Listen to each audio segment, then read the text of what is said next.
He wanted mornings filled with peace. The sound of coffee dripping into a waiting cup, the desert sky warming from indigo to amber, the laughter of children tumbling through his yard on weekends. He had worked for that peace, sacrificed for it, built his future around it. And yet, what he found instead was the steady scrape of boots against his fence, the shadow of a uniformed man dropping uninvited into his yard, and the echo of a question he had never imagined he would have to ask in his own home: when does safety become trespass? And when do you draw the line?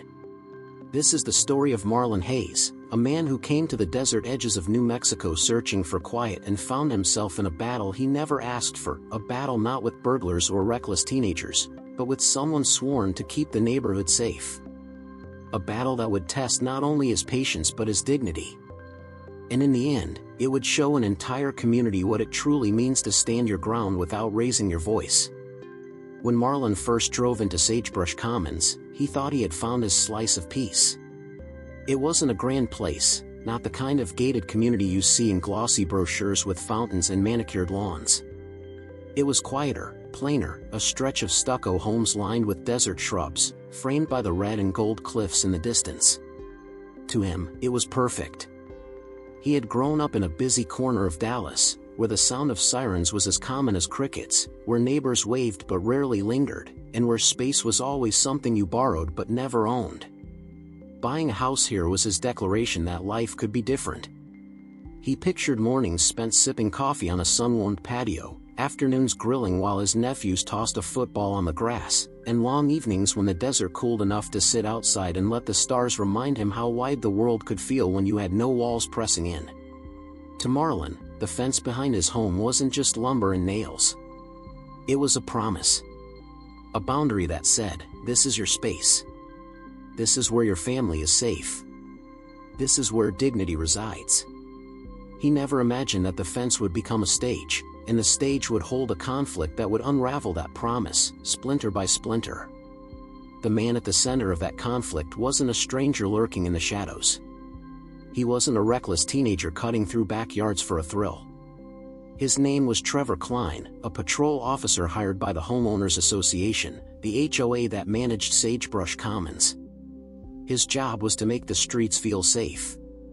His presence was supposed to be reassuring. But Trevor had developed a habit, a shortcut that would upend everything Marlon believed about peace and respect. It started on a Saturday. Marlon was at the grill, the heat of the coals rising against the dry desert air. He could hear his nephew's laughter somewhere behind him, chasing each other across the patch of grass he had worked so hard to cultivate against the stubborn soil. And then, from the corner of his eye, he caught movement. A figure in uniform swung down from the other side of the fence with practiced ease, boots landing in his yard as though it were a public thoroughfare. For a moment, Marlon's breath caught. The badge on Trevor's chest gleamed in the sunlight, the radio at his belt crackled faintly. He didn't pause, didn't explain, didn't even glance at the startled homeowners standing by the grill. He simply dusted his hands and strode across the yard with the casual confidence of a man convinced he belonged everywhere. "Hey," Marlon called, voice sharp but polite, trying to mask the confusion and discomfort rising in his chest. "Is there a problem?" Trevor barely looked up. His smirk was quick, dismissive, the kind of expression that told you he wasn't answering questions, he was granting favors. "Just checking the area," he said flatly, then walked off toward the gate, slipping out as if nothing at all had happened. Marlon stood still, spatula in hand, smoke curling upward from the forgotten food on the grill. He wanted to believe it was a mistake, a one-off. Maybe patrol officers had a different set of rules, maybe they were allowed shortcuts through private property for efficiency. Maybe this was how gated communities worked. But even as he told himself that, a quiet unease took root. Because deep down, he knew the truth. The fence wasn't just wood. It was a line. And Trevor had crossed it without asking, without apology, without thought. It didn't stop. A week later, while Marlon sipped coffee on his porch, he heard it again, the creak, the thud, the unmistakable sound of boots against wood. Trevor's shadow dropped into the yard once more, his expression unreadable, his posture unbothered. No explanation. No acknowledgement. just trespass disguised as patrol. It became routine. And Marlon wasn't the only one noticing. At a block gathering, his neighbor Janine Alvarez leaned close and whispered, "He's always cutting corners. Sometimes I see him hop into people's yards just to avoid walking around." Nobody says anything. Across the circle, Henry Cho chuckled bitterly, shaking his head. "Yeah, and every time someone complains, the HOA says it's for our safety." Safety, my foot. The more Marlon heard, the more it burned inside him. This wasn't just about a patrolman saving steps. It was about respect, or the lack of it. Dramatic pause, voice intensifies. Every paycheck Marlon had saved, every sacrifice he had made, was for that house, that yard, that patch of green where his nephews could play without worry. And now it felt like a revolving door for a man who believed his uniform gave him the right to climb wherever he pleased. He tried to push it down. Tried to tell himself it wasn't worth a confrontation. But the image of Trevor's boots hitting his grass again and again was no longer just an irritation. It was an insult. A slow erosion of dignity. And when Marlon finally spoke up, when he finally raised his voice from the porch and said, "Trevor, you can't keep doing this. This is my property," the answer he received was colder than the desert night. Trevor turned, his eyes sharp, his tone sharper. "I'm authorized to patrol the community. Don't get in the way." Dismissive. Final. A declaration, not a conversation. Marlon's fists clenched at his sides before he even realized it. He swallowed the words that threatened to spill, knowing that if he let them loose now, it would only give Trevor more power. But inside, something shifted. A quiet understanding took root. This wasn't going to stop on its own. And so began a conflict that would stretch far beyond one man's fence. A conflict that would ripple through an entire neighborhood, testing loyalties, exposing arrogance, and forcing a community to decide, whose rights matter more, the ones in uniform, or the ones behind the fence. Dinner at Marlon's house had always been sacred. His sister, Renee, brought her boys over at least once a week. The kitchen would fill with the smell of roasted vegetables, the chatter of school stories, the squeals of his nephews arguing over who got the last roll. It was the kind of ritual that reminded him why he had chosen this place: family, peace, something steady in a world that too often felt unpredictable. But that evening, as Renee's fork tapped gently against her plate, Marlon's words spilled out heavier than the food between them. "I bought this house thinking it would be safe," he said, his voice low but hot with frustration. "But how is it safe when some guy keeps hopping my fence like it's a park bench? I've called. I've emailed. I've been polite. And nothing changes." Renee set her fork down, her expression tightening. Her son's laughter floated in from the living room, mingled with the crash of video game sound effects. She glanced toward them, then back at her brother. "You can't let this go on, Marlon," she said firmly. "The boys were in the yard last weekend when that man climbed over. What if they think it's normal for strangers to walk in? What kind of message does that send?" Her words landed heavier than she knew. Because this wasn't just about property lines or privacy. It was about dignity.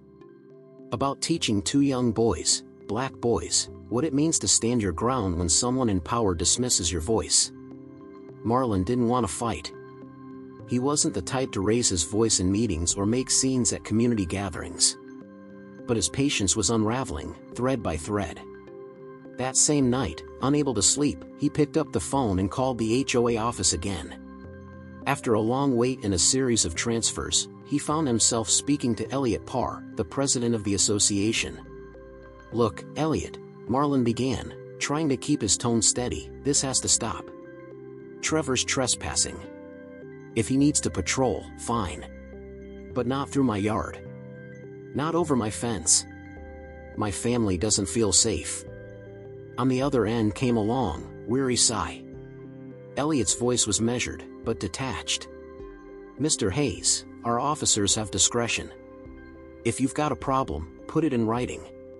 But I can't micromanage every patrol." The same circular answer. No action. No accountability. just brushed aside like his concern was a minor inconvenience. When the call ended, Marlon sat on the edge of his bed, phone still in his hand, jaw tight. His house was supposed to be his sanctuary. But right now, it felt more like a stage where his dignity was being chipped away, and the people in charge didn't even care enough to watch. And Trevor knew it. At the next neighborhood meeting, Marlon gathered the courage to raise his voice in public. The room was modest, fluorescent lights humming above, the faint smell of burnt coffee clinging to the air. People usually came here to argue about trash pickup schedules or parking spaces. But when the floor opened for comments, Marlon stood. "Good evening," he began, his tone steady but urgent. "I need to address something that's been ongoing. Officer Klein has entered my property multiple times by climbing over my fence. This isn't once or twice. This is routine. My family doesn't feel safe, and it's unacceptable." Murmurs rippled through the crowd. A few neighbors nodded subtly, others stiffened in their seats, eyes darting to the HOA board at the front. Elliot leaned into the microphone, adjusting his glasses. "Mr. Hayes, as I told you before, our officers patrol for the safety of the community. I understand your concern, but they must be allowed flexibility." From the back, Janine Alvarez raised her hand. "With respect, I've seen Trevor cut through yards too. It's not just Marlon." Uneasy glances flickered between the board members. But Elliot pressed on quickly, his voice dismissive. "We appreciate the input. Unless there's evidence of misconduct beyond patrol, the policy stands." Marlon's stomach sank. Even with a witness, even with his voice steady in a room full of peers, the message was clear: silence was easier for the board than confronting their own officer. And as if to twist the knife deeper, Trevor approached him after the meeting. The parking lot was dim, the desert evening heavy with heat. "You really think you're gonna stop me by whining in there?" Trevor sneered, his voice low and mocking. Marlon froze, turning to face him. "This isn't a game. You're trespassing." Trevor smirked, stepping closer, his voice dripping with contempt. "I'm doing my job. Maybe you should worry less about me and more about keeping your lawn trimmed." The insult stung sharper than Marlon expected. It wasn't just trespass now. It was humiliation. A calculated reminder of who held the power, and who didn't. Renee listened silently as Marlon vented, his voice raw with frustration. When he finished, she leaned forward, eyes burning with quiet resolve. "They're not going to help you. They're protecting him because admitting he's wrong makes them look bad. You can't count on them." "So what do I do?" Marlon asked, his voice breaking, equal parts exasperation and despair. "Let him keep walking in here like it's his playground?" Renee didn't flinch. "No. But you can't meet arrogance with weakness. You've got to make a move that forces respect." Her words lingered long after she left. Every time Trevor climbed that fence, it wasn't just a violation of space. It was a slow stripping away of dignity. And dignity, once lost, demands to be reclaimed. The sun blazed high overhead, relentless in its heat. Marlon sat in the shade of a patio umbrella, sipping from a bottle of cold water as his nephews played football in the yard. For a moment, everything felt right: the laughter, the grass underfoot, the kind of joy that only comes when children are free to run without fear. And then it happened. The heavy thud of boots against wood. The shadow vaulting over the fence. Trevor landed hard in the middle of the yard, his presence abrupt, jarring. The boys froze mid-game, the ball slipping from their hands. Their wide eyes locked on the armed, uniformed man who had just dropped into their sanctuary. "Trevor!" Marlon shouted, rising so quickly his chair tipped backward. "What the hell are you doing?" "Routine patrol," Trevor muttered casually, scanning the yard as if he belonged there. "In order?" Marlon's voice cracked with disbelief. He gestured at the boys, who were still frozen, fear etched across their young faces.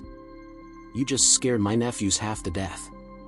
You don't walk into a man's backyard without permission. And you damn sure don't climb over when kids are playing here." Trevor glanced at the boys, then back at Marlon. His smirk returned. They'll be fine. Nothing to worry about. The dismissiveness made Marlon's blood boil. He stepped closer, voice steady but sharp. I've asked you to stop. I've spoken to the board. I've done everything the right way. And you're still trespassing like this is your personal shortcut. Trevor tilted his head, his smirk curling wider. Maybe if you weren't so uptight, you'd realize I'm here for your safety. You ought to be thanking me. From behind, Marlon heard a trembling whisper. Uncle Marlon, can we go inside? His older nephew's voice was small, uncertain. Yes, Marlon said firmly, never breaking eye contact with Trevor. Go inside. Now. The boys hurried toward the back door, glancing over their shoulders as if afraid Trevor might follow. Marlon waited until they were safe inside before taking another step forward. His voice was low, controlled, but carried the weight of a man reaching his breaking point. This is the last time you pull something like this, Trevor. Do you hear me? The last time. Trevor adjusted his belt, eyes narrowing.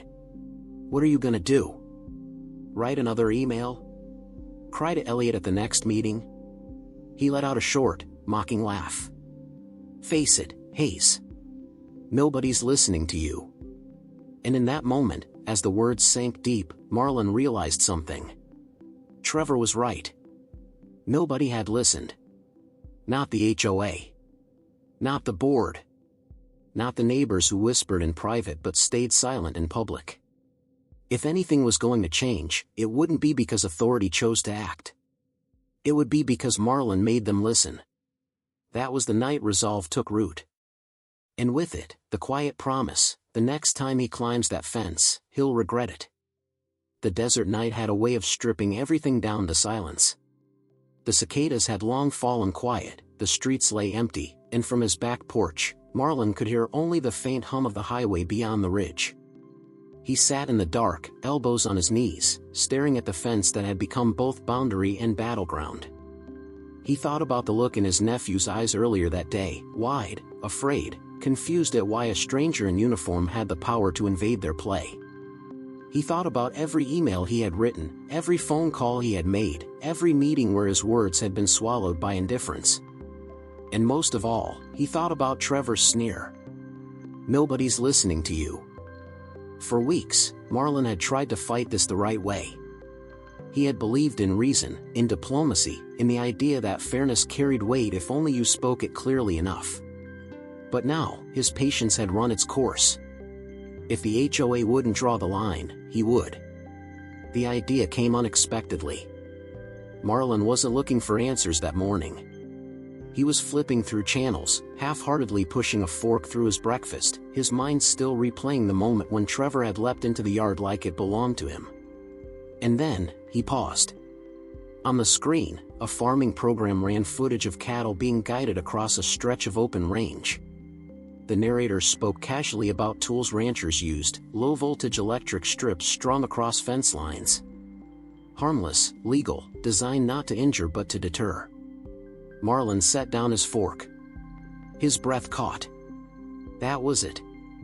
A solution not built on anger, but on clarity. A deterrent that spoke louder than words without ever raising his voice. Something Trevor would understand in an instant, and something even the HOA couldn't call unlawful. Later that afternoon, Marlon drove across town to a hardware store on the edge of Mesa Ridge. The air smelled of sawdust and fertilizer, the low rumble of forklifts filling the cavernous aisles. He moved slowly at first, scanning shelves of tools, wires, and fence supplies, until his eyes landed on a boxed kit, electric deterrent system, livestock grade. As he lifted the box, a store clerk approached. Middle-aged, broad-shouldered, with Calvin stitched across his vest.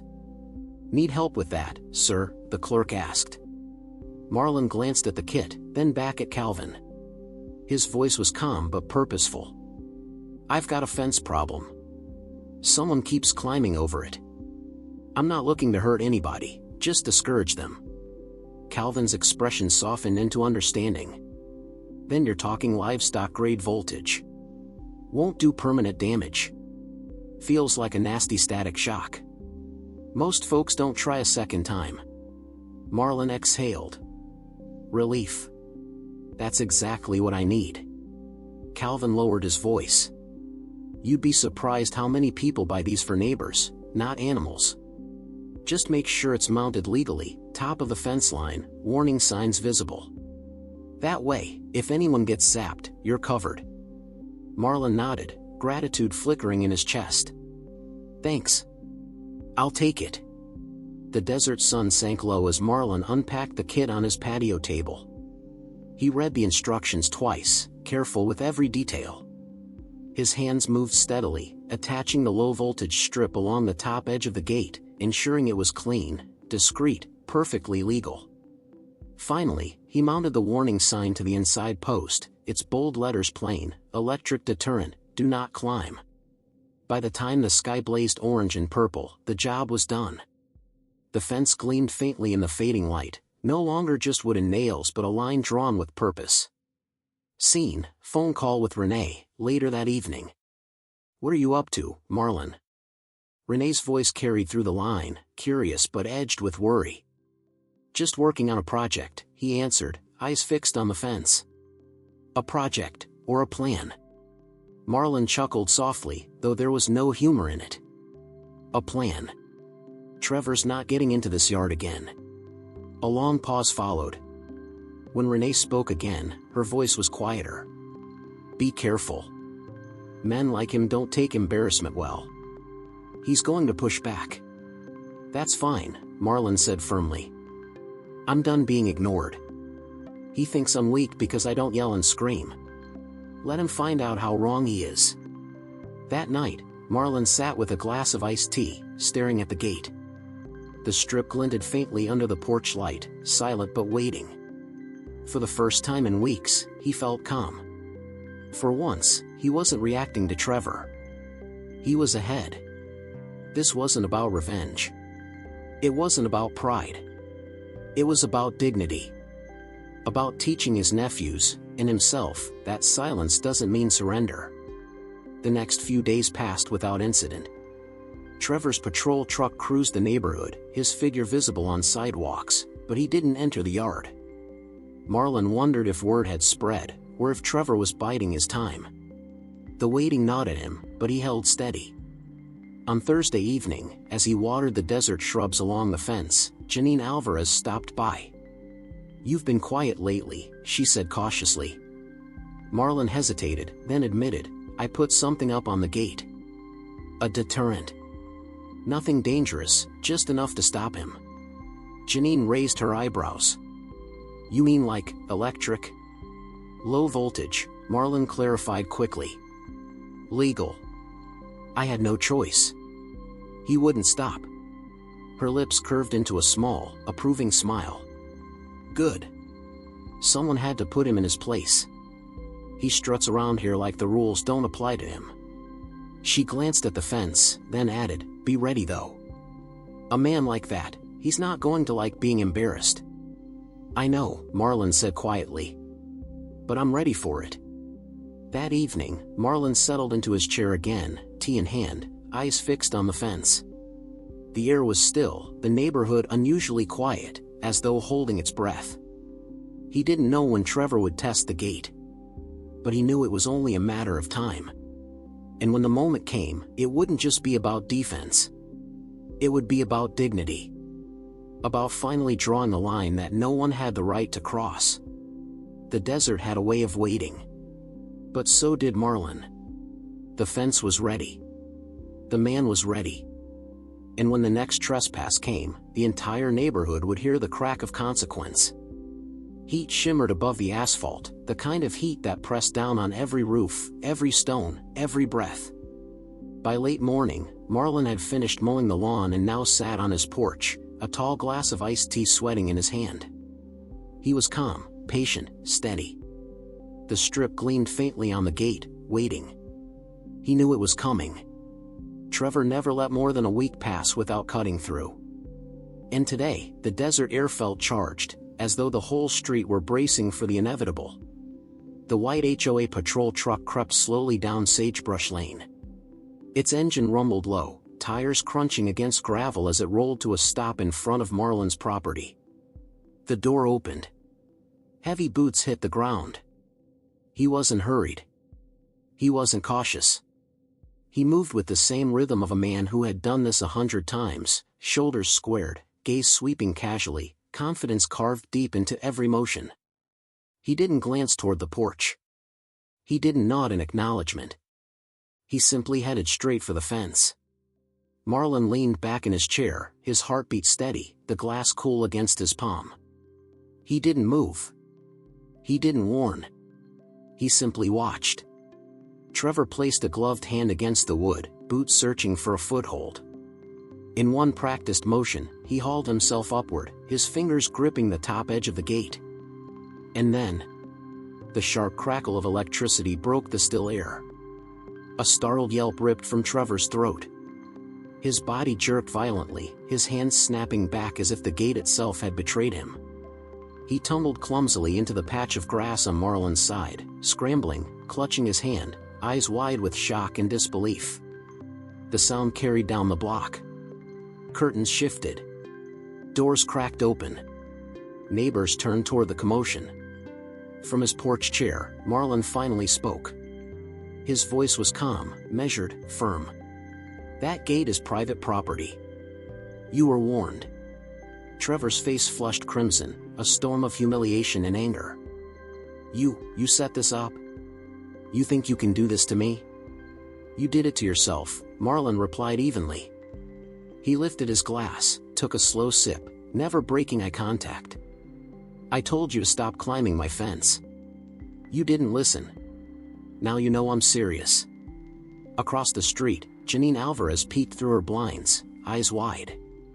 2 houses down, Henry Cho stepped onto his driveway, squinting at the scene. Within minutes, whispers carried through the block. The man who strutted through yards as if rules were for others now lay sprawled in the dirt, undone not by violence but by consequence. Trevor scrambled to his feet, brushing dirt from his uniform. His voice shook with fury. "This isn't over, Hayes. You're going to regret this."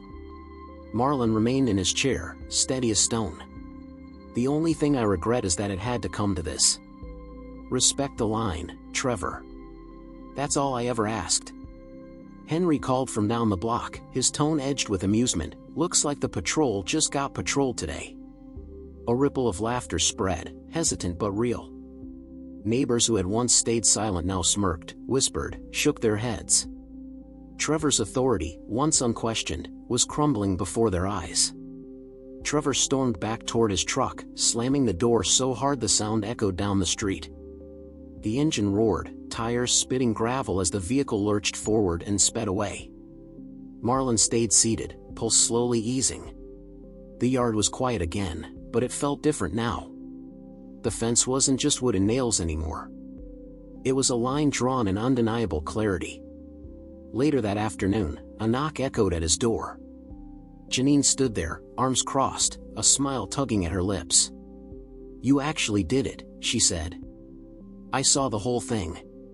He looked like he touched a live wire. Marlon shook his head, exhaling slowly. "I didn't want it to come to this. But he left me no choice." "Don't apologize," Janine said firmly. "You did what everybody else was too scared to do. He had it coming. But, watch your back. Men like him don't take humiliation quietly." Her warning hung in the air even after she left. That day, the neighborhood shifted. For the first time, Trevor's arrogance had met consequence. For the first time, whispers turned into chuckles, glances turned into nods. And for the first time, Marlon realized he wasn't alone. But Trevor wasn't finished. Humiliation is a wound pride doesn't forget. And in the days to come, his retaliation, and the HOA's response, would push the conflict to an entirely new level. The desert wind carried dust across Sagebrush Lane as Marlon pulled a thick envelope from his mailbox. The HOA seal in bold blue stared up at him like a summons. He carried it inside, tore it open, and read slowly, twice, 3 times. Unauthorized installation of electrical equipment, violation of community guidelines, Remove immediately or face fines and further legal action. Marlon's hands trembled. His eyes narrowed. Unauthorized. Hazardous. He had followed the law to the letter. Installed it safely. Posted the required warning sign. He had done everything right. What the HOA called a violation was nothing more than a man protecting his home when they refused to. By Tuesday evening, the HOA's monthly meeting was packed. Every chair filled, voices buzzing sharper than usual. People hadn't come to talk about recycling bins or noise ordinances. They came to see the fallout. At the front, Elliot Park cleared his throat. We've received reports of a resident installing electric wiring on his fence. This is a serious matter. Marlon stood, letter in hand, his voice steady. That resident is me. And let me be clear, I didn't install anything illegal. It's a livestock deterrent. Low voltage. Safe. Marked with a warning. I did it because Officer Klein has been trespassing into my yard for months. I've complained. I've emailed. I've called. Nothing changed. So I protected my home. Gasps and murmurs rippled through the room. From the back, Janine spoke. He's right. I've seen Trevor hop fences too. Another man muttered, about time someone did something. But Elliot's face hardened. Mr. Hayes, regardless of your reasoning, this installation creates liability. If someone is injured, the HOA is exposed. This cannot stand. Marlon's patience snapped. His voice rose, sharp and cutting. Liability? The only reason anyone was shocked is because your officer trespassed. If you'd done your job months ago, none of this would have been necessary. Trevor sat in the second row, his hands still wrapped in a bandage. He rose slowly, glare fixed on Marlon. You think you're clever, huh? You humiliated me. You assaulted a security officer doing his job. You weren't doing your job, Marlon shot back. You were cutting corners. You scared my nephews. You treated my yard like your shortcut. That's not security. That's harassment. The room erupted, gasps, whispers, shifting loyalties flickering across faces. Elliot banged his gavel. Enough. This meeting will not devolve into shouting. But it already had. Neighbors began speaking up from all sides. He's right, Trevor's been in my yard too. My dog goes crazy every time he climbs the wall. Why are we protecting patrol instead of the people paying dues? For the first time, the authority of the HOA wasn't just being questioned. It was being openly challenged. Elliot's voice turned cold. Mr. Hayes, you have 1 week to remove the installation. Failure to comply will result in daily fines. Marlon folded the letter in his hands, jaw clenched. I'm not removing it. Not until you guarantee your officer will stop trespassing. You want to fine me? Fine me. But I won't let anyone scare my family again. The room broke into chaos, some cheering, some groaning, voices rising like waves crashing in a storm. Later that night, Renee called. Her voice was sharp with concern. They're trying to make you the villain, Marlon. Don't let them twist this. They already have, he admitted, pacing his living room. But I'm not backing down. If they want to fight, they've got one. He hung up the phone and stepped outside. The fence loomed before him in the quiet night, no longer just wood and wire. It was a symbol. But Trevor wasn't finished either. 2 nights later, Marlon noticed a patrol truck parked 2 doors down. Engine idling. Headlights off. Inside, Trevor sat motionless, arms crossed, eyes fixed on Marlon's house. Another night, around midnight, the crunch of gravel outside. Marlon stepped onto his porch and saw the beam of a flashlight sweeping across his yard from the street. The light lingered on the gate for long seconds before drifting away. Renee's words echoed in his mind, "Don't give him the chance to twist this against you." So Marlon acted. He installed motion-activated cameras, one on the driveway, one on the backyard, one aimed directly at the gate. Every beep of the motion sensor became both reassurance and warning. And then, one night, the camera caught it. At 2 a.m., Trevor walked past the gate. He slowed, reached out, his hand hovering inches from the strip before pulling it back. He stood there for nearly a full minute, staring into the yard like a predator circling its prey, then walked away. The next morning, Marlon showed the footage to Janine. Her eyes widened.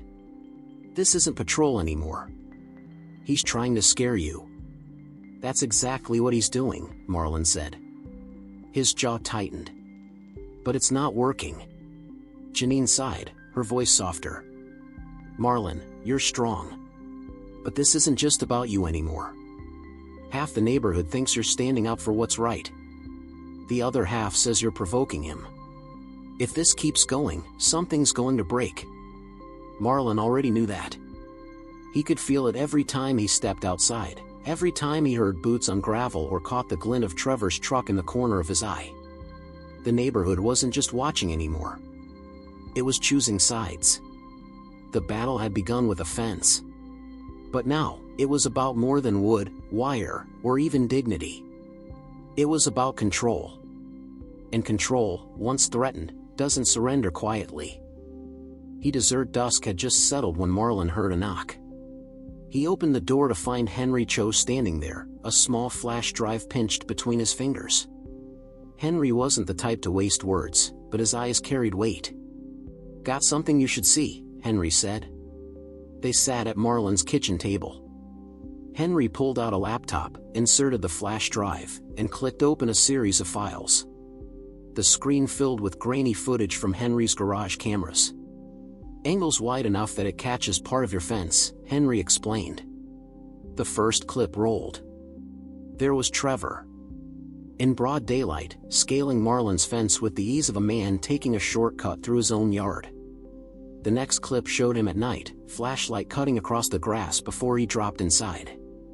Another clip, Trevor pausing in the yard, pulling a cigarette from his pocket, leaning against the fence post as though it were a public bench. Marlon leaned back, exhaling sharply. Proof. Not just stories whispered at block parties. Not just angry retellings. Hard, undeniable proof. Henry's voice was low but firm. "He can't talk his way out of this. You've got to take it to the board. Force their hand." Marlon nodded slowly. "This changes everything." Word spread quickly. By the next HOA meeting, the room buzzed with anticipation. Neighbors who normally stayed home crowded into the chairs, some standing along the walls. They weren't here to argue about landscaping fees. They were here for a showdown. Elliot Parr cleared his throat at the front, trying to hold on to authority. "We'll move to new business." Marlon rose. His voice was steady, his presence firm. "I've been accused of creating a hazard by installing a deterrent on my gate. But I've said from the beginning, Trevor Klein has been trespassing, not once, not twice, but over and over. You said I had no proof. Well, now I do." He carried a laptop to the projector, connected the cable, and clicked play. The first clip lit the screen, Trevor climbing the fence in broad daylight. A gasp rippled through the crowd. The second clip rolled, Trevor in the dead of night, flashlight in hand, dropping into the yard. Murmurs spread, sharper now. Then a third, a fourth, Trevor lighting a cigarette, leaning casually in Marlon's yard as though it were his own. The murmurs turned to outrage. "This is harassment," someone shouted.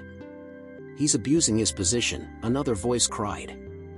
Trevor, seated near the front, shot to his feet. His face burned red. "This is taken out of context. I was checking for security risks." From the back, Henry stood. His voice was calm, cutting. "Security risks don't involve smoking in someone's backyard, Trevor." The footage froze on the frame, Trevor leaning against the fence, smoke curling lazily above his head. The image said more than words ever could. Elliot banged his gavel, desperate to regain order. "Settle down." "Order!" But his voice cracked under the weight of the crowd's fury. Marlon's voice cut through, sharp and unwavering. You ignored me long enough. This is the truth. Trevor has no respect for this community. No respect for the people paying to live here. You asked for evidence. Here it is. Now tell me, how do you justify this silence? The room exploded with voices. He's right. I've seen him do it too. Why are we letting this continue? Even Janine, seated halfway back, raised her voice. We can't pretend anymore. Trevor has crossed the line. If the board doesn't act, then we know where your loyalties really are, and it's not with us. Applause broke out, hesitant at first, then swelling, filling the room like a rising tide. Trevor's face twisted with fury. He muttered curses, grabbed his bag, and stormed out, slamming the door behind him. In his absence, Elliot cleared his throat, voice shaky. The board will review disciplinary measures. Effective immediately, Officer Klein is suspended from patrol duties until further notice. Gasps again, then murmurs, then a wave of relief that rippled through the room. For the first time, the board had bent. For the first time, Marlon felt vindication, not just for himself, but for everyone who had endured Trevor's arrogance. Neighbors approached him one by one. Thank you for standing up. We've all been too scared. You did what none of us could. Their words washed over him like water on parched earth. He wasn't alone anymore. That night, walking home under the desert sky, Marlon felt lighter. Not victorious exactly, but freed. For months he had been ignored, dismissed, humiliated. Now, the truth was undeniable. Still, he couldn't shake one thought. Men like Trevor don't simply disappear. Humiliation doesn't fade overnight. Suspension wasn't an ending. It was a pause. And pauses, in battles like this, always come before the next storm. The neighborhood had seen the proof. The board had bent under pressure. But Trevor's anger hadn't gone anywhere. And humiliation, once seated, can grow darker than trespass ever was. The desert light was soft, the kind of morning glow that made the world feel almost gentle. Marlon stood on his porch with a cup of coffee, steam rising slowly into the crisp air. For the first time in months, the street felt still. No shadows circling his fence, no truck idling in the distance. As he sipped, a figure appeared at the end of his driveway. Elliot Parr walked toward him, shoulders heavy, expression worn. The HOA president looked less like a man in charge and more like one carrying the weight of too many mistakes.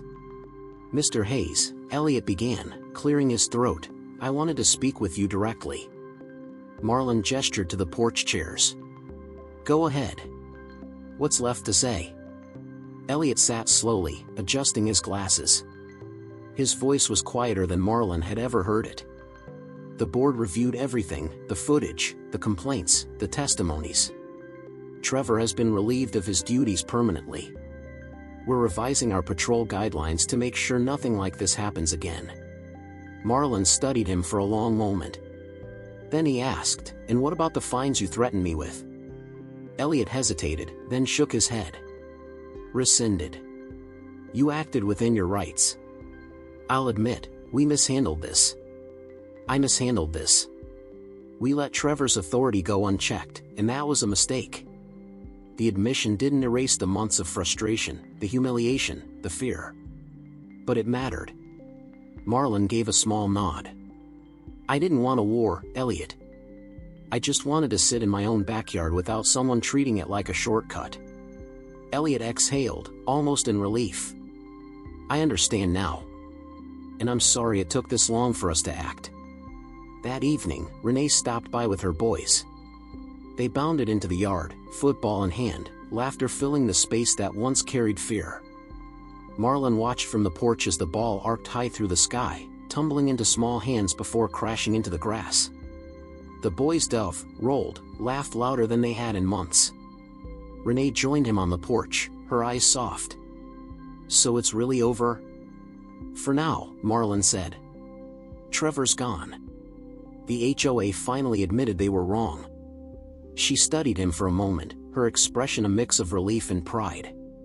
You did the right thing, Marlon. You showed them you weren't going to be walked over. And you showed the boys what it means to stand up when no one else will. Almost on cue, the younger nephew shouted, "Uncle Marlon, watch this throw." The ball sailed high, his older brother leaping to catch it as they tumbled into the grass, laughter ringing through the yard. Marlon smiled, a weight lifting from his chest. That's all I wanted. For them to feel safe here. The weeks that followed brought small but meaningful changes. New patrol officers were hired, trained with stricter guidelines. They kept to sidewalks, waving politely as they passed. The HOA installed a hotline for resident concerns, and, for once, those concerns were answered. But the biggest change wasn't policy. It was people. Neighbors who once whispered behind closed doors now spoke openly about boundaries, respect, and dignity. At the next block gathering, Janine raised a glass and said with a smile, "Here's to Marlon, for reminding us that silence doesn't fix anything. You've got to speak up. Or, in his case, wire up." Laughter rippled through the crowd, glasses clinking. The mood was lighter than it had been in months. Marlon laughed too, shaking his head. "I don't recommend electricity as a first solution. But sometimes, you have to make sure your voice is heard." The line stuck, not because of the humor, but because it was true. Later that night, Marlon sat alone on the porch, iced tea in hand, the desert sky alive with stars. His gaze lingered on the fence, the deterrent strip still glinting faintly under the porch light. It felt more symbolic now than necessary. The battle was over. But the lesson remained. He thought about his nephews. About Renee's words. About the neighbors who had finally spoken up once they realized they weren't alone. And he thought about Trevor, how arrogance had blinded him, how humiliation had undone him, how in the end, it wasn't the shock that defeated him but his refusal to respect the simplest boundary of all, someone else's right to peace in their own home. Marlon leaned back, the cool night air brushing against his skin. For the first time in a long while, the yard felt like it belonged to him again. Respect isn't optional. Cross too many boundaries, and sooner or later you'll face consequences. Protecting what's yours doesn't always mean raising your voice. Sometimes it means standing firm, even when no one listens. Silence lets arrogance grow. But courage sets the limit. And when you draw that limit, you're not just protecting yourself, you're teaching others to value their own boundaries too. If you found this story meaningful, subscribe for more. Because every fence, every home, every voice deserves respect.